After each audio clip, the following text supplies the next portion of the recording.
Welcome to Hair of the Werewolf. I'm Chase, and I'm here with my co-host, Lily. Hello. We are a supernatural horror podcast where we tell each other stories that are allegedly true and often have a few drinks along the way to make it more fun. We are kicking off Season 2 today. Yes. That's right. Hair of the Werewolf is now officially 1 year old. We have learned some lessons, started forming positive habits, and some bad ones too, and even picked up some skills along the way, which is no small feat considering all the alcohol that gets in the way. Yeah. We've come a long way since our first episode, and we aren't stopping yet. And trust me, every time we hear someone's started listening to our show and they're like, we just started episode 1, we're like, oh no. I have to It's so rough. I cringe a little bit. I'm like, oh no, I had no idea what I was doing. I mean, I still don't know what I'm doing, but I feel more comfortable doing it. We're a lot better at not doing what we think we're supposed to be doing. Right. I feel comfortable if that made sense. Acting a fool, whereas before, I think I was hyperventilating the whole time. Right. Yeah. I did not have regular breathing patterns. I think you notice while you listen to the first episode, I'm like, why am I pausing halfway into sentences? I'm like, oh, it's because I'm breathing so hard because I'm so nervous. And when I get nervous, I get super interrupty, and it's not because I'm trying to be mean. So she had to edit so much of the first many episodes because I was just rude, interrupty face. Well, it's because I'm nervous. I mean, also from that, honestly, we would record for 3 to 4 hours. We'd have long sessions. We'd be going off topic. We'd start talking about all these different things. And then all of a sudden, here I am 7 hours later, still trying to edit one episode. I mean, it was a nightmare. But no longer. We only cut out we barely cut anything out now. We're just cleaning it up. So This is, you guys are listening to pretty much our story, which is the way it should be. So this upcoming season is super exciting to us. We have quite a few things planned, but don't worry, we aren't changing any of the things that you love. So it's not we're changing up. No, not at all. We're not doing that. But you can definitely expect more content, more drinking game episodes, more special episodes, more on location recordings over, throughout the season.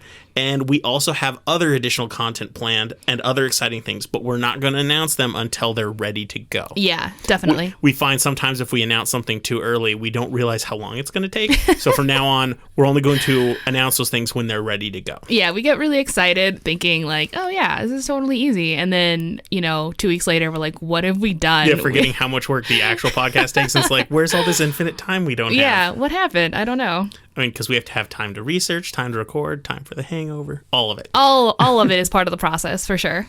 Yeah, Season 2, ready to go. Super excited for this. And you might have noticed a slightly updated intro music. Ooh. We hope you like it. We kind of changed some things that had been bothering us for the whole season. Same thing, but trying to make it a little cleaner, a little bit better. So we hope you guys like it.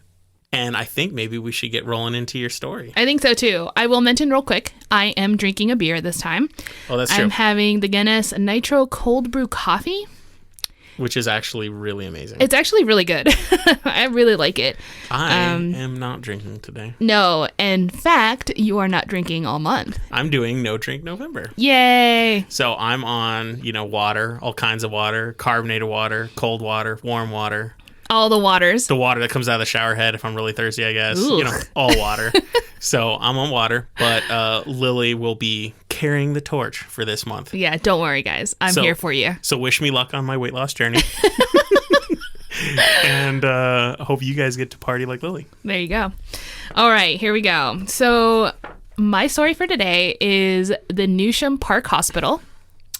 Name's familiar, but I don't know what it is. I was wondering if maybe it would strike something in your head. It might as you tell me, because the name sounds familiar. Yeah, so it's located in Liverpool, Merseyside, England. Oh. Maybe that's why, because we've kind of been there in that area. Oh, ye old Liverpool.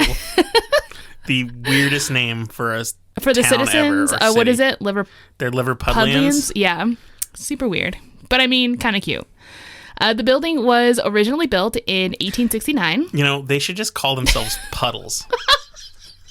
I knew you weren't done with that. Sorry, I was just thinking, why don't they just call them Puddles? Because no one wants to call them livers. It's we're just a bunch of livers. We're like the liver. Yeah, it's Liverpool and all its puddles. Yeah. See, I think that sounds cuter. But that's weird too. But everything they do is weird. Even the accent isn't called I mean, I guess you call it the Liverpool accent, but they have a whole different name for it, too. What's that? They call it Scouse, like the Scouser accent. Oh, well, that makes sense. So they just keep changing the words. It's like, stick to it. Like, give the London accent in London. People over there are Londonians. You got the Yorkshire accent, because they're from Yorkshire. Yeah. You know, all that stuff. And they're just Yorkies, huh? They're York. Yep. National food is the peppermint patty, something like that. Peppermint patty? Yeah, the York peppermint patties. Oh my God, help me. Sorry. Okay, I'm done. You should get to the story. I'm jibber-jabbing. I guess we haven't learned anything. Okay. So the building was built in 1869 when a group of Liverpool ship owners sponsored an institution that would support children and the wives of British seamen that died at sea. This would have been very helpful at the time because there was no life insurance or pension plan that existed at the time or any other kind of standard funding. When was it built? 1869. I think I said absolutely. 1969. 1869. Yeah, there's Get ready, people. insurance really wasn't a big thing Yeah. back then. Exactly. 18. Remember. Get ready for her to get the wrong century every time. Every time, all the time. Okay. Initially, the building housed 46 boys and 14 girls, but by the following year, the Liverpool Town Council gave the organization an additional 7,000 square yard to expand. By 1884, the institution was in full swing, and the orphanage was housing about 400 children, and then 400 more that were being supported by their mothers at home. So, like, they were still living at home because they had a surviving parent, but would they go there during the day? Well, they would go there for education, or they would just get some sort of funding, like Nice. like because their dad died at sea, kind of thing. See, I wanted to say this sounds like a really good thing, but the fact that we're reading it on this podcast means it's not. It sounds so nice. Let's help people. Hauntings. Yeah. Also, another thing, I was kind of wondering because I kept hearing, they got funding and they have all this money. I'm like, I wonder where it's coming from. Well, it kind of turns out that it was all funded by volunteer donations. Even Queen Victoria joined as a donating patron in 1886 after visiting the institution. By 1918, during World War I, the institution now held thousands of children. Despite there being a war, there was a great interest in preserving the orphanage. Queen Victoria and George V gave the institution the title Royal and was granted the Royal Charter Incorporation. This allowed the orphanage to maintain itself and to continue to grow. However, by World War II, the children were forced to evacuate the city, as all children were. Yeah, they all went to the countryside. Right. And by 1946, after the war, it proved difficult to bring back the children to the orphanage, especially those with surviving parents. Also, England was going through a transitioning phase where they were rebuilding, and the government also had implemented financial services. This would have minimized the need to send their children to an institution for education. So they were also getting, already money. It was no longer that necessary. Not that necessary, right. By July 27th, 1949, the institution closed, but there was still funding being funneled through to continue supporting the education of children from deceased British seamen. So that was still a thing, Sure. even though it closed down. So, like you said, it did seem like a very uplifting and effective organization, but there is a different perspective. Oh, no, this is just what you read about in history books, but it's actually worse. Right. It's like what we got in school, so now here's what really happened. It turns out that the institution wasn't as righteous as it appeared on paper. There are stories of children being mistreated while they lived there. One of the darker kept secrets was on the top floor of the attic. When you enter, you'll see cupboards aligned against the wall where children were locked in as punishment when they misbehaved. No. Yeah. The rooms are the size of a small closet with a thin bench against the wall, like the back wall. There was nothing else in the room, and depending on the severity of their punishment or the ill heart of their punisher, they could be there for many days in complete darkness with no food or water. What the fuck? I don't know, man. What happened to these people? Siblings were also separated. I'm not sure why, but I kind of thought about it for a second, and I wonder if it's kind of like a tactic, you know what I mean, to kind of not have any kind of emotional support and to also kind of rely more on the institution to keep you in line. That's just a really weird guess that I have. It's a messed up tactic. I know. But He's I was we want this school to work, so let's ruin you. Right. Let's destroy you emotionally. It's basically break you. Yeah, exactly. The conditions were also so bad that they had to install anti-suicide grills on the winding staircases. Oh my god. Mm-hmm. Wait. Little kids. Well, anti-suicide. Some of them were small children, but I don't know if the small ones were trying to jump teenagers. off. But the teenagers, right? After learning this side of the story, I'm starting to understand why. After World War II, they were like, "Nah, I'm good." You'd think if you're like, "Hey, we're paying to put in anti-suicide prevention measures," they wouldn't stop to think, maybe we're the problem. Mm-hmm. Are we the baddies? Yeah. So now let's move on to the hospital, because like I said, no one really returned after the World War, and in 1949 they closed down. Newsham Park Hospital opened in 1954. As soon as the doors opened, the hospital was flooded with patients. It was a psychiatric ward, and like many psych wards at the time, it wasn't about treating the patients so much as just keeping them there under poor conditions. Some people that were admitted there was against their will, and sometimes they weren't even sick. Like, they would just be dumped there for bad behavior, or, i.e., women just were acting up. And also, anyone that had signs of depression would also end up there, which... We know how well they handled depression in the late 1800s. But this was like in the 1900s. This was a 1950... Whatever. What did I say? 1954. Oh, wait. So this is after the school closed. Okay, so when the school shut down... In 1949. So it just got converted into a hospital. Right. So I kind of like jumped pretty hard. I was confused because when you said it, now the hospital's like, oh, wait, so it was a school and a hospital? But now I'm realizing, no, the school became a hospital. I might have missed that. My bad. No, you're totally fine. So I'm just jumping ahead is what I'm doing. So, not a cool place to be. In 1988, the hospital stopped accepting new patients. I think it's because they were no longer getting funding, because not long after, the hospital closed and all the patients and staff were being transferred to other facilities. In 1992, the Rainhill Lunatic Asylum transferred their inmates to Newsham Hospital. This transition was made because it was a bigger facility, but even with its large size, the building ended up at 90% capacity.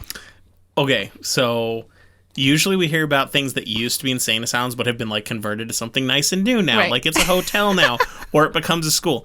I don't think I've ever heard of like we had a school and then we just decided to let an insane asylum move in. Like a violent one though, because this is like for criminals and stuff. That's just ridiculous. They're just like, hey, we're not using this building. Bring me all your crazies. Wow.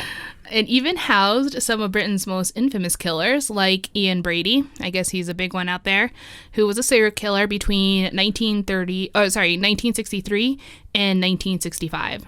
In 1997, the hospital closed and remained vacant until it was sold to Gateway Properties in 2004. They had plans on converting the building into condos, so they were actually going to do something with it. But they were going to make something nice, I guess. I don't know. For those of you who haven't heard any of their episodes, me and Lily are currently looking for a house. Yeah. And it is our fear to live in a place that had a horrible past. Can you imagine buying a fancy new condo and knowing that, like, it had abused children and then, like, crazy serial killers in it? Yeah. Need a discount on that. At the very least, anyone who moved in there should know. Or, like, a quick Google, dude. Like, honestly, you would have known. So they were planning on doing that. However, the local generation campaigners shut that down and the building went up for sale again in 2007. So that was not allowed to happen, I suppose. From the most current information I came across, it is now owned by Angle Farm Limited, but I think that info is a few years old, so I'm not really sure if that's still current. However, their intentions was to convert and refurbish parts of the building into event venues. But as of today, nothing has been done. So maybe that fell through too, and I just don't have that information. Sounds like prime real estate for haunted houses, just like that one hospital down in New Zealand that I talked about. Oh, yeah. Right. Now they run it as like a haunted house. I'm like, brilliant. Yeah, that's brilliant. So I'm going to give you just a brief description of the building itself. The property has 6 attached buildings that total to 99,000 square feet. Since it's now abandoned, there are still equipment and furniture from when it was a hospital. In certain areas, you'll see abandoned wheelchairs, gurneys, lockers, chairs, operating tables, laundry and sewing equipment, and other creepy stuff that was left behind. It definitely adds to the creepy vibe, in my opinion, when you look at pictures. So you did see pictures of it now? Oh, yeah, absolutely. There's video, pictures. I mean, tons of people have gone in there. Perfect. Yeah. A lot of the building is not accessible because it's so dilapidated, but there are areas that people can still go into.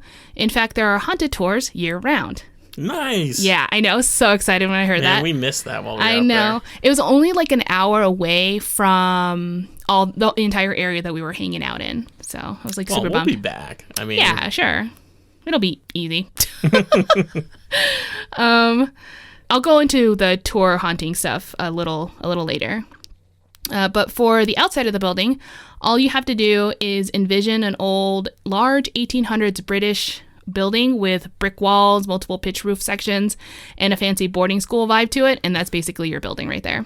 I'm pretty sure we can all picture that. Oh, yeah. I actually think it looks really cool, and it does have a lot of potential. Would you buy a condo there?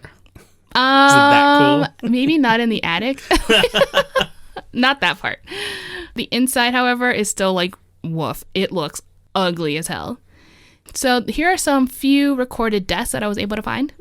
In 1880, a man in his 50s was found in the lake near the property with his throat slit with a razor, and the razor was then found in his pocket. Interesting. Yeah, so it's, a murder. I can't imagine. I know it wasn't in the building, but it's still creepy. But it's like on the property, so I think it just adds to it. In 1891, another man was found dead in the lake. In 1897, the body of Florence Hansford, a domestic servant, was also found floating in one of the lakes. This is not a good lake to be around. Yeah, I was like, so it sounds like the lake is the problem. I know. It's like, maybe it's not the building. I didn't get a date for this one, but a nurse was found dead on the staircase by the main corridor. A woman dressed in the late 1800s clothes has been seen wandering that same staircase today. Everyone just assumes it's her, I bet. They just assume it's her, for sure. It's also claimed that someone hanged themselves in the bell tower, but I wasn't able to get a lot of info on that. Maybe, records get lost. There's been wars. What a terrifying image to look up at a bell tower and just see a body I know. hanging there. So I decided to break down the hauntings that people experienced the most based on location. That's not to say that those same experiences don't occur anywhere else. It's just that they're more common in these certain rooms, if that makes sense. You'll know what I mean. We'll go into it. In the main hall, people feel an overwhelming sadness there. They will also hear scratching noises from the balcony and footsteps. In the dining hall, it's common to hear dragging noises. In the G ward, where the dead bodies were stored, there's a gurney that's still there that has lots of paranormal activity. One of the gurneys, you can see the outlines of previous dead bodies that have been left and a permanent mark, from their decaying bodies. That's disgusting. That's what it looked like to me anyway. Yeah. The gurney will move on its own, shake, or roll across the room, especially during a séance. People have attempted to do some experiments, like place a glass on top of it and then only to see it fly across the room and shatter. A small child is also seen on the same floor, and shadowy figures are definitely common. In the psych ward, in one of the ghost tours, during a vigil, one of the guides had a piece of wood thrown at their head. I forgot I wrote that down. That sucks. What happened? Someone threw a piece of wood at me, man. What the hell? You can hear also screaming coming from that room. People also hear violent banging sounds like someone is trying to get out. On the top floor, there's a spirit of a little boy that roams the hall. He is said to have died in one of the closets where they locked him in for 4 days. So like that attic area that I talked about. So he was locked in there for 4 days straight and died. During seances, people often get the name James. James has also revealed that he can never leave because someone is holding him there. And that's messed up. I know. Many people suspect that it's a matron or the warden. A lot of people also see a small child figure in the hallway wandering in and out of the closet. So you'll see him kind of zoom back and forth. The closet doors will also open, close, or shake on their own, especially when you're walking by them. Oh, that could just be rumbling on the ground. That's true, but closing and opening, I don't know. It's kind of weird. In the basement, there's a man that is seen wandering, then disappearing into a wall. There's also a headless man that can be seen as well. Could be the same guy. Yeah. You never know. Oftentimes, people will experience pain on their shoulder. This is supposed to be a sign that the spirits want you to get out. People have also broken into there's been evidence of people breaking into the basement and perform satanic rituals because they'll, the next day they'll see crucifix hanging upside down on the wall. Well, but that just sounds like par for the course. If you're going to have a haunted place, you're going to have a bunch of punks breaking in and doing stuff. And that's what I'm saying. Because, like, they'll find, like, little bones in piles of ashes and other kind of the standard satanic stuff. How many scary movies actually follow the people who are breaking in to do this crazy stuff? You're like, what are you doing? Like, I'm not supposed to feel bad for you when bad things happen to you. You're doing everything you can. Everything you can. So... there's also a chapel there, and there is also evidence of satanic rituals that have been performed there. So that's kind of the hot spots, apparently, that people like to go to because they're pretty active. For sure. There is a laundry room, and in there's a woman by the name of Mary that likes to hang out there. She is not a peaceful ghost and hates it when people go in there for investigations. There was an incident where during a ghost tour, a tourist said that she can feel a hand on her neck. Everyone turned to her, and they could see that she was kind of like bending her neck away from it, trying to get away. That's really messed up. Yeah, and then the tour guide approaches her and asks if she's okay. The woman didn't respond. The guide then asks again and again, but she seems to be in some sort of daze or a trance. Once they realized that she was unresponsive, one of the guides and the woman's friends took her back to the first level, and they stayed there for the remainder of the tour. Apparently, she was fine as soon as she left the room, because at first they were like, is she having a stroke? Do we have to get, like, an ambulance? But as soon as she, like, passed that threshold, she was like, oh my God, I'm fine. I couldn't focus. And, you know, after touching on my neck, it was like this whole experience. Yeah, sounds really terrifying. I think if I ran a ghost tour and stuff like that started happening, I'm like, man, I don't think my insurance is going to cover this. Maybe we should stop. Remember, it's the UK, so it's a little different. Oh, it is a little different. It's covered. Their laws are a lot more favorable. Yeah, you're like, you know what? Let the demon eat me. I can't afford the hospital bill. Whatever. Oh, okay. And insurance. I'm sad. Here's some other general haunting experiences that people often have. Staff members and security guards all have a story to share, for sure. The most common experience they have is hearing distant voices deep within the building or seeing shadowy figures. Voices are also heard telling visitors to leave. Doors can be heard slamming from within the building and in areas that no one would be in because they're just closed off, or simply all the visitors would be accounted for. Sure. And it's like, who else is in here? I don't know. Sure. There's also an apparition of a young girl who is dressed in a long white dress that is often seen in the middle of the night.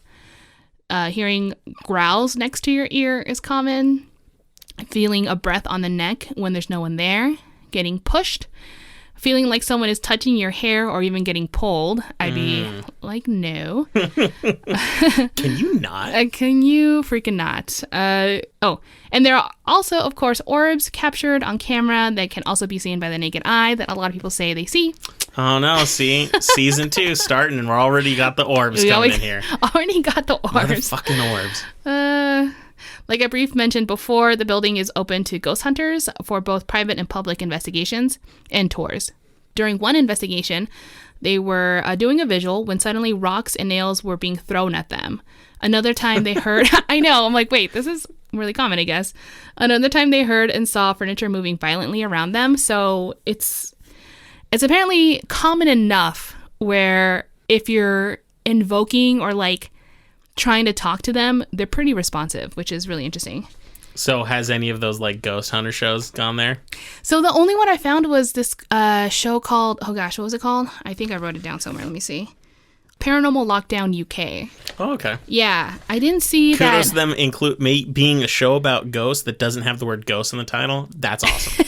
That's true. It's actually uncommon. It's not as common because Ghost Hunters and Ghost Adventures, from what I saw, I didn't see like... And don't forget Girly Ghost Hunters. Girly Ghost Hunters. I don't think they've been there. But I don't think they went anywhere out of the United States either, if I recall. I don't remember. Anyway, so yeah. There was also an article I read that where they interviewed a guy named John Gray who used to work at the hospital as a switchboard operator and receptionist. He confirmed that the staff was absolutely terrified to enter in certain parts of the hospital, like refused. In his personal account, he went into the basement to get a blanket because the hospital would get very cold. When he reached the bottom of the stairs, he saw a headless man in a white coat standing in the middle of the room. Nice. Yeah. The figure then began to walk towards the wall and walk completely through it. So he knew it wasn't just someone pulling a prank. Yeah, I was like, those are the ghost sightings I'm interested in. When people are like, I think I saw like a little kid in the distance. I'm like, there is a chance there was a kid in the distance. They do exist. It's just creepy. But I was like, you don't see too many headless guys around. That's all of a sudden, he either has a really good imagination or he saw something creepy. I love it. I love it. So while he was at reception, he also noticed a woman dressed in Victorian clothing standing on the stone staircase that was located on the opposite side of the room, and then she disappeared. So I'm guessing maybe it's that woman that died on the staircase. That's my association there. She's so popular. She is so popular. She's like, here. I died here, and so I want to be everywhere. Every haunting. There's a ghost hunter by the name of Philip Barron who has taken over 20 tours at this place. When I read about this article, probably been more now. Someone's obsessed. Someone likes it. Common experiences that he's had was seeing shadowy figures and hearing disembodied footsteps. However, the scariest thing that he captured was in a group photo he took on his phone when they first entered the building, but right before the tour started, so they hadn't like gotten into it yet. Mm-hmm. He says that he didn't even notice anything was wrong until the picture was posted on Facebook. So he posted it, but like... Oh, he didn't even catch it then? Right, he didn't catch it then. He noticed a strange shadowy figure in the middle of the picture. Everyone else in the photo looks normal with the consistent lighting. I mean, it just looks like, oh yeah, that's the person. There's something weird there. But then you see like this, I don't know if it's like a woman or a man, but... So you saw the picture? Oh, you can see it. It's very... Yeah. If you just Google it, because it was like in a local newspaper as well, or article, I don't know, something. It was like a big deal.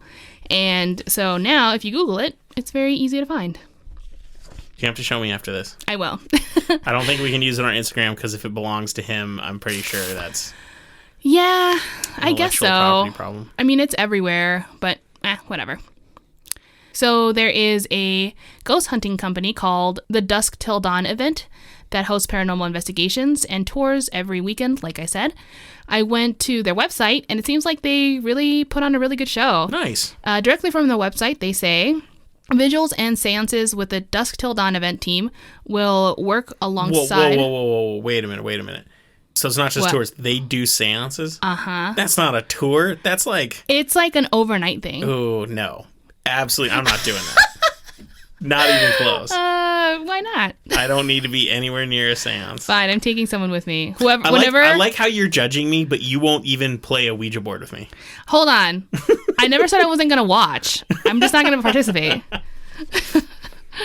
So yes, I want to go and watch. I'm going to record. I think we can record. I don't know why we wouldn't be able to. Catch some orbs. I'm going to catch some orbs, yo. That's what we should call it whenever we go like ghost things. Like, let's go catch some orbs, yo. I'm living with that. I'm setting in stone. That's what we're going to call it whenever we go to a haunted place. Let's go catch some orbs, yo. Part of our vocabulary now. Great. Yeah, so they work alongside you throughout the entire night, and they do the investigations where there's most active and very scary locations. You also have free time at this location where you can conduct your own investigation should you want to during the night. Ghost hunting equipment will also be available that they provide. They also do Ouija board sessions, like you said, and other kind of... I can't remember if they do the flashlight thing, but they do other things. Totally, absolutely. Yeah, exactly. And they have recommendations if you want to do them yourself. The tour also costs £69 a person, which in the US dollars is $93.14.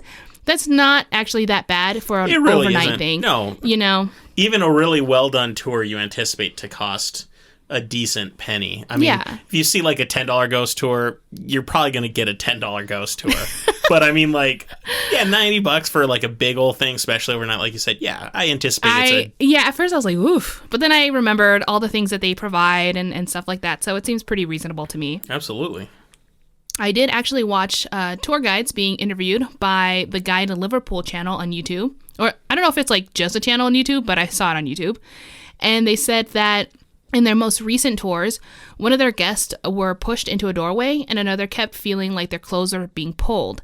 They claim that those are just some of the more tamed and common occurrences that people experience. The two hosts from that show, the Guide Liverpool channel, were led into the building for their exclusive tour, which not long after, one of them started to scream and start to freak out. He claimed that he saw someone behind them. One of the guides then points at the direction that they thought maybe they saw him. And says, on that doorway, there's always a man often seen standing there. And the host was like, That's exactly where and what I saw. Nice. Yeah.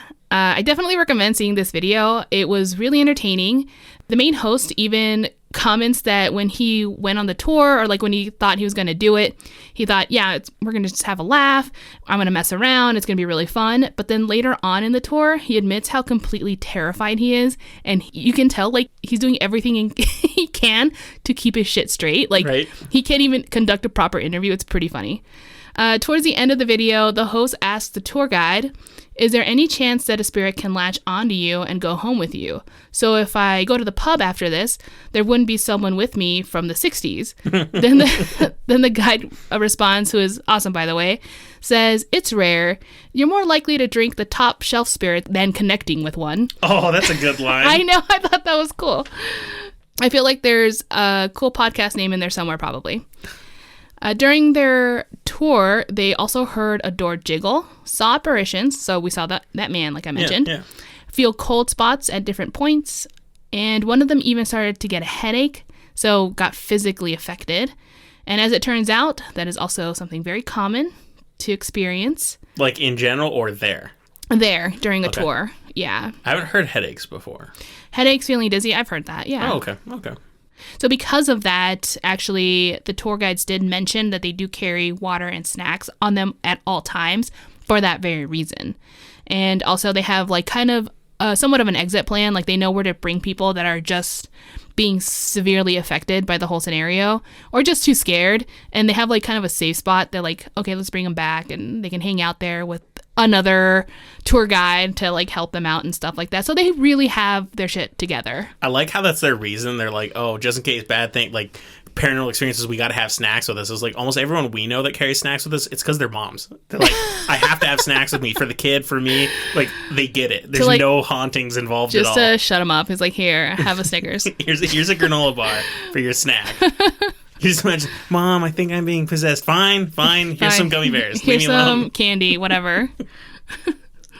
Mommy's talking to the handsome ghost hunter. Ew. Yeah, so that is basically my story. Those are some of the personal experiences that have occurred as well. And yeah. That was a weird ending I just had. So just kind of abruptly ended there, but that's it. So I totally want to visit this place. I totally want to do it. And I want to do a normal tour. Mm-hmm. None of the Séance overnight crap. Homie, don't play that way. But I'll even go at night. The minute people pull out ritual stuff and start, I'm out. I'm beelining it out. Yeah. So maybe not this ghost tour. There's probably other ones that I didn't come across, but I'm sure there's got to be a day one. Yeah, you know what I mean? Yeah, I'm still okay at night. Like they give you a flashlight and like, I don't know, a can of Sprite. So just in case you get thirsty and you're like, have fun for an hour. I'm like, sweet. A can of Sprite for your Sprite. Ew. All right. Well, good story. I'm kind of sad that we missed this place because we've done haunted stuff in Liverpool. Actually, that was like the focus of Liverpool was haunted stuff. It really was. Heck, we even went to a movie in Liverpool just to see what movie theaters were like in England, and we made sure we saw a scary movie. Well, scary's subjective. Well, it was Zombieland too. Like a horror movie, not right. Scary. Yeah, and obviously we did an episode on it, which I don't remember what number it is, but it's fairly early on. It had been early. It was. But yeah, we missed this, and there were other stuff. There's another story. Maybe you should let me do it. That we researched. There's a haunted like flat business that I'm pretty excited about, and we were thinking about going to it, but it was really far away, and we just didn't have the money. So, but anyway, great story. I love it. Yay! I'm glad you liked it. I really enjoyed researching this one. It was pretty fun. Well, I think we need to get you another drink. I mean, I've still have plenty of water. The world is full of water. So I'm good. So we'll take a quick break and we'll be right back for my story.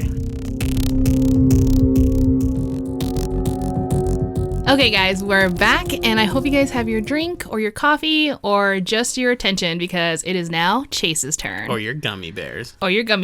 Because obviously... Wink, wink. I don't get it. Oh, I get it. As you longtime listeners are aware, my stories often fit within a theme. The most dominant theme I did over the last season was my end of episode encounters, which focuses on both alien and UFO type paranormal stories. The other was my Tropical Terrors segment, which tended to focus on horror content from islands and tropical locales. Both of those will continue, so don't worry. But today, I'm going to officially introduce a third theme to my stories, and that is birthday booze! So, I love it. This segment will totally focus on hauntings within Albuquerque, but also New Mexico. Even though I call it Burkay, I'm doing all of New Mexico here. So get ready for the first installment. Real quick, I want to give a shout out, which is a trendy way of doing a citation, to the book Haunted Albuquerque by Cody Polston. It's a well-researched book about haunted locations throughout the city, and I used it heavily in my research for this, and I expect to use it going forward. I will mention whenever I use this book heavily every episode because it's well-written. It's just good. Give credit where credit's due, all that good stuff. Heck yeah. So in order to introduce this segment properly, it's only fitting that I begin with one that Lily and I have a personal vested interest in. Ooh. You don't have to live in Albuquerque to have seen this particular haunted locale either, as it has been used in various TV shows such as Breaking Bad and Better Call Saul. The haunted building I'm referring to is the Old Bernalillo County Courthouse. Oh, yes. Located at 415 Harris Avenue in Albuquerque. A structure considered by many to be the most haunted building in Albuquerque. Although, to be fair, I'm pretty sure most of the stories I'm going to cover about Albuquerque have some sort of claim that it's the most haunted place in Albuquerque. Course. So we just got to accept that everyone's going to say that. Because I didn't mention it because it should have been obvious, but my hospital, one of the most scariest places on earth. Totally. Obviously. As scary as a volcano. Uh-huh. Even though it is currently known as the Old Bernalillo Courthouse, it wasn't the original. In an effort to meet increasing demand, a larger updated courthouse was required and was constructed in 1926 in what was then known as Newtown, but is now referred to as downtown Albuquerque. Over the course of the 20th century, its look changed with each subsequent expansion and remodel. Originally a brick building, it was upgraded with marble siding during the 1964 expansion. Now, don't let the words marble fool you. This building, at least in my opinion, is hideous. I don't think you could have created a more plain and featureless building. It is a wide building with evenly spaced windows throughout. The only distinguishing feature is the entrance doors, the absence of which would make the orientation of the building arbitrary because it kind of looks the same however you look at it. Okay. I'm just going to say, if I was on my way to a court appointment and I saw this building, my feeling of optimism would likely disappear instantly. The building would function as both a county courthouse as well as an office building for nearly 75 years before it was finally surpassed by the new minty fresh Bernalillo Metro Court building a few blocks north, which, by the way, is an awesome building designed by someone with less of a brutalist architecture fetish. During these... nice. During these 75 years, stories of hauntings ran wild, and to this day continue. Many of the most commonly experienced paranormal activities include lights switching on and off without anyone controlling them, as well as flickering lights, doors being unlocked or opened when no one had been in the building. These are doors that need keys to lock and unlock. Oh, nice. Unexplained gusts of wind, cold spots, many of which would move over time, objects moving or disappearing, and the dreaded feeling of being constantly watched. As exciting and creepy as all of those things might be, there are quite a few instances of bigger things happening in the courthouse. A paranormal instance of particular interest happened in 2003, not long after the courthouse had closed. A company utilizing the ethically questionable practice of using convicted juvenile delinquents for manual labor was in charge of cleaning up the building. Throughout the process, multiple kids had claimed to encounter supernatural things, but it was one instance that stood out. Just before taking a lunch break, the chain gang gathered to make sure everyone was accounted for. I'm sorry, the chain gang? Yeah, that's what I'm calling it, because these are delinquents forced to do work against their will. Nice. Okay, I get it.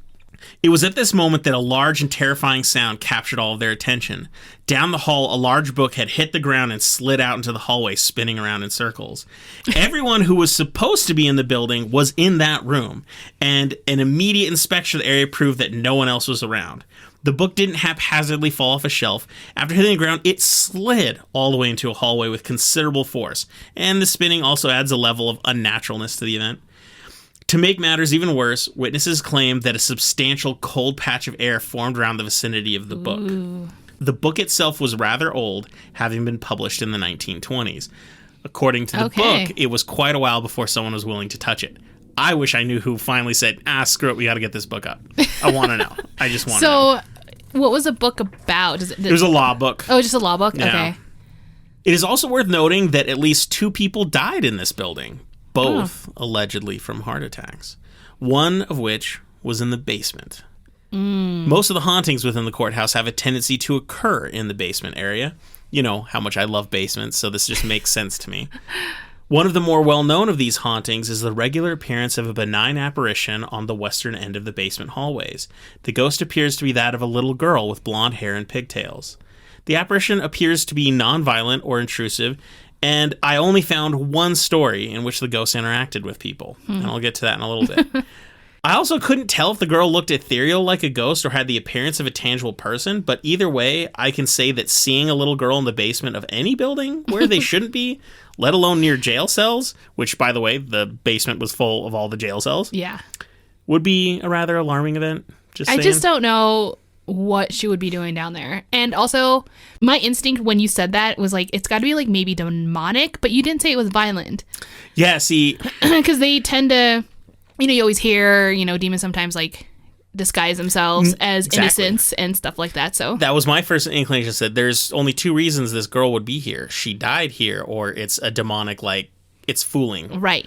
I actually think I'll probably talk about that later, but we should get to it right now. Yeah. Okay. It was something that, like, whenever you see a little kid's ghost, it's usually because a kid died, and that's a traumatic thing, or, some demons are trying to trying to lure you, trying to... make you interact, because people tend to be obviously more empathetic and just trying to help a ghost to be free or whatever. And they're like, gotcha. Why would a little girl have died in the jail cell area of a courthouse? Clearly, the officers were not doing their job if they let that happen. She shouldn't have even been down there. Right. Not at all. Not even a little bit. So Cody Polston interviewed someone who worked in an office located in the old courthouse building. They were busy filing paperwork late into the night when they left their office to let their boyfriend in, who had brought dinner. When they returned to the office, they found that the very paperwork she was working on was scattered and thrown throughout the office and hallway. Ooh. They checked to make sure no one was around or that there were any open windows or gusty vents that could have caused the disaster, but they found nothing. They also mentioned there was a new and profound smell in the air, one they described as being, quote, the scent of age and mildew, end quote. Ew. Yeah, pretty gross. Unfortunately for them, or at least her, this was only the first paranormal encounter that she would experience at the courthouse. Sometime later, after yet another late night, she was leaving to head home. Before exiting the building, she overheard what sounded like the crying of a little girl. Oh, hell no. Again? She decided to investigate, as any moral person would do, just to make sure a girl wasn't left behind in the office overnight. Now, I just want to say that I don't know what I would do in this situation. Run.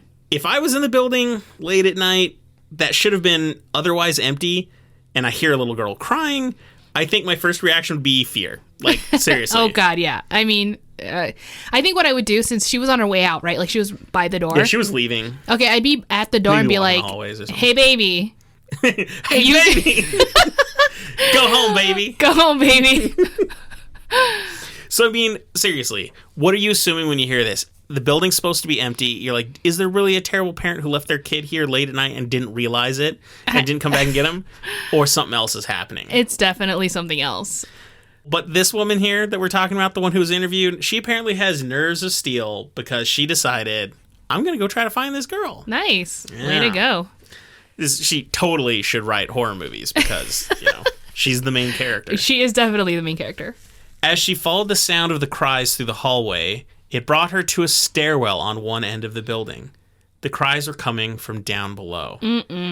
From the basement. God damn it. See, that's luring. Uh-huh. That's demon. Now, just think about what you would do in this situation, because chances are she's going to do the opposite. Yeah. Yeah. She decided to investigate the basement.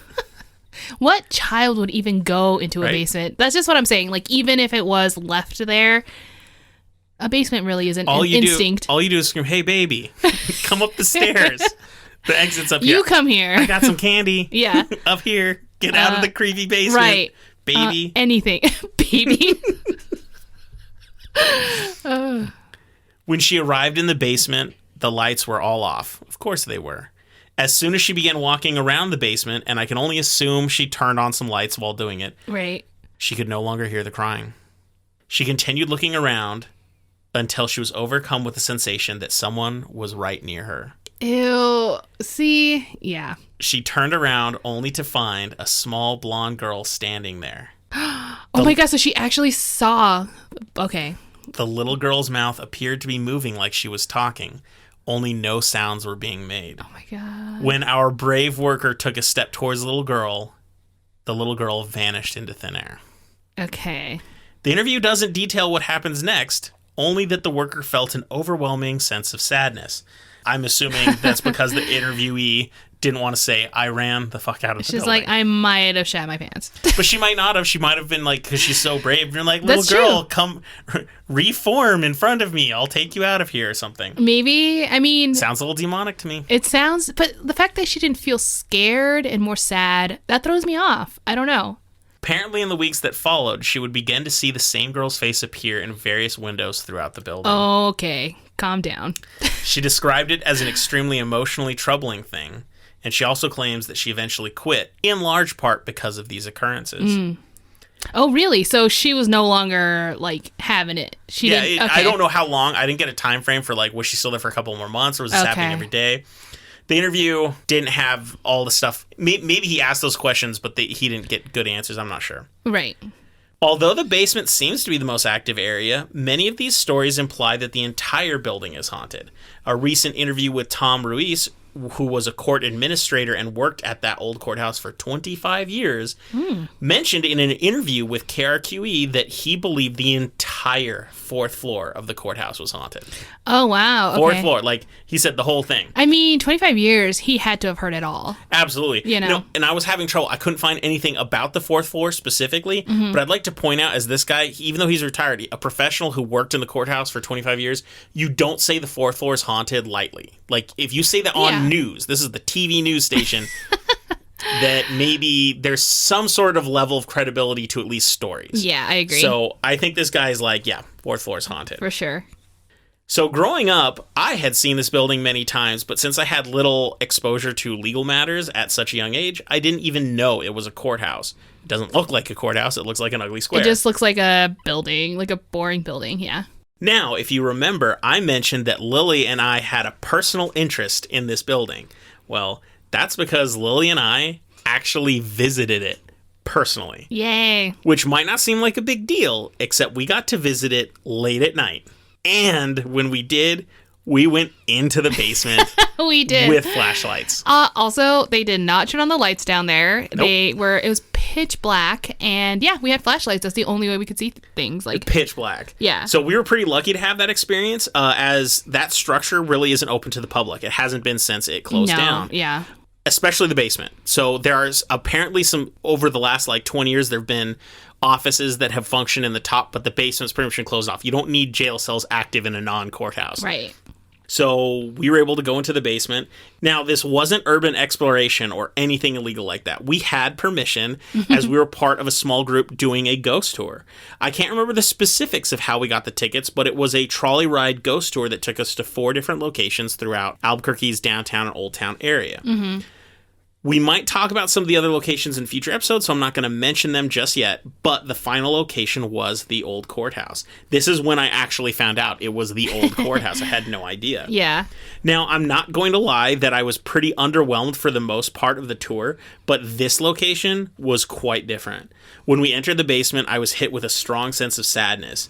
This was an unhappy place. Looking around the basement, it was apparent that it was rarely traveled or frequented by people. Oh, yeah. It felt like an abandoned building. It was dusty, old, dingy, falling apart, and as dark as could be. Like I said earlier, we only had flashlights.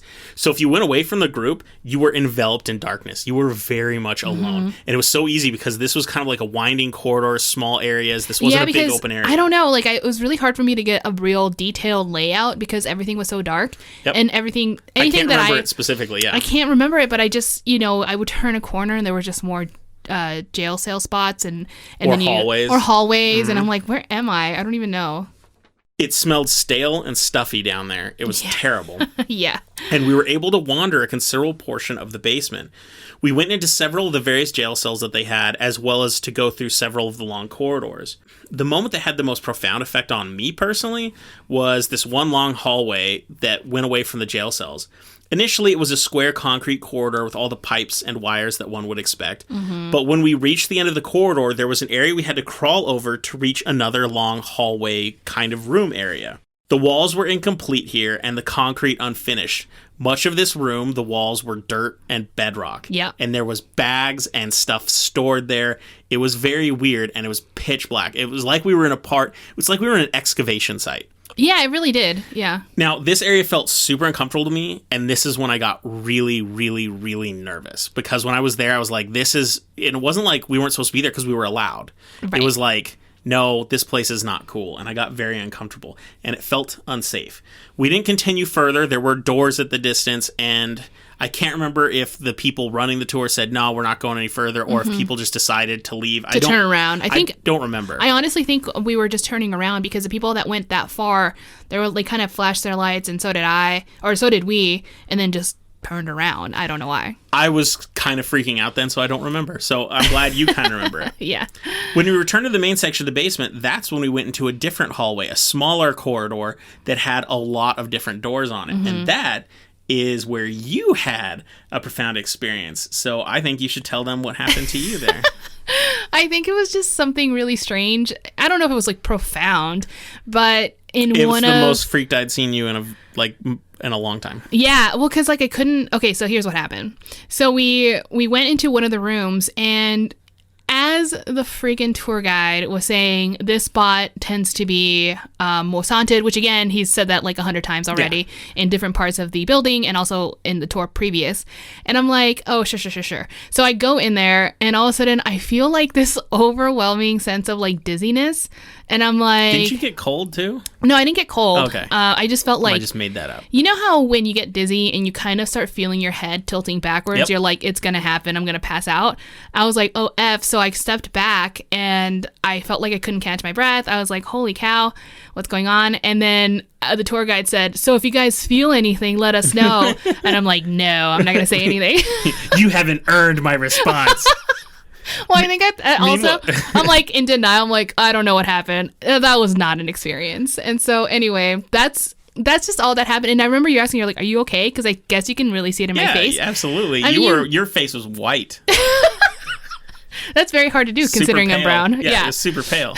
No, I'm like, you're apparently having this huge experience. And I'm just looking around, I'm like, that's a door, that's a wall. And I was like, it's a corridor. And that's how I felt when you freaked out earlier in that one area. And I was like, what's going on? And you're like, I got to get the hell out of here. I'm like, okay, I don't know. It would be just our luck that we're totally affected by different spiritual forces. So like we could go to a place that's haunted by multiple things and we're both going to feel stuff, but not the others are like, you're full of it. That didn't happen. It's never the same time. It's never anything like that. Never any of that. And for all we know, we were just affected by black mold. So who knows? Because we couldn't see. Was it moldy?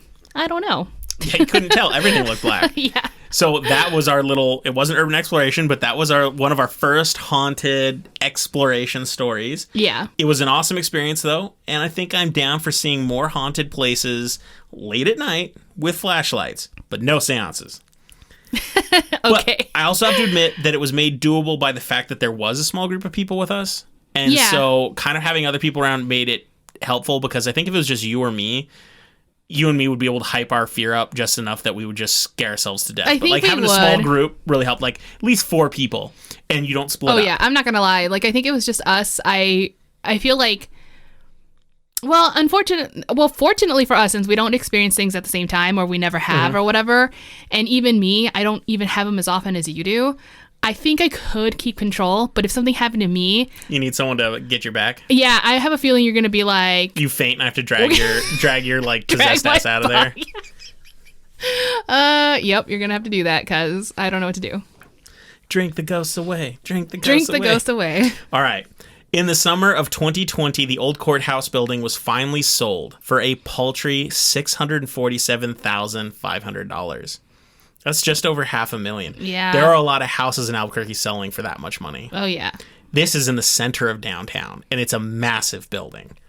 Yeah, but can you imagine the work that's needed to be done, too? That's millions of dollars. And that's what they said on the news. They said the low price was explained to have been because the building was so outdated. But I don't know how... I mean, that's still $500,000 for a massive building. That's true. At least for the property alone, like... I mean, obviously not $500,000 worth, but maybe. I don't know. Absolutely. I was thinking that maybe it was cheap because a lot of people didn't want to touch it because it was so haunted.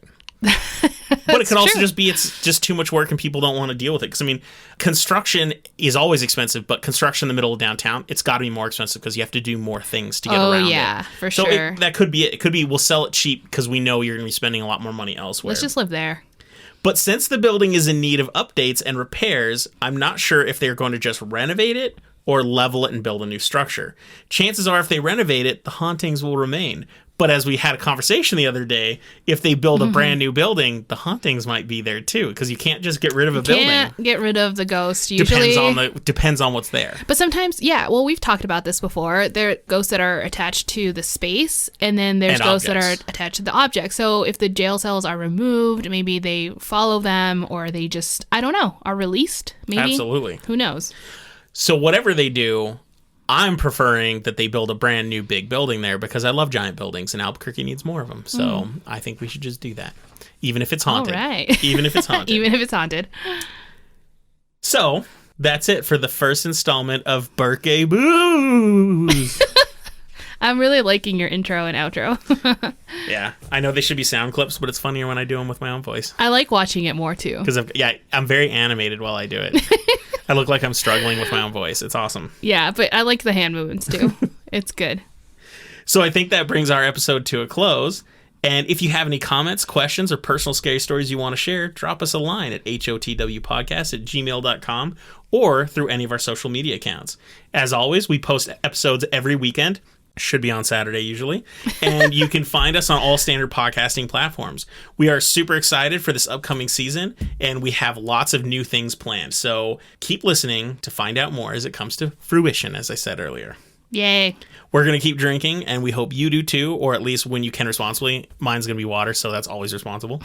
And if you're not drinking because you partied too hard last night, don't worry, because the best cure for a hangover is fear. Bye. See ya.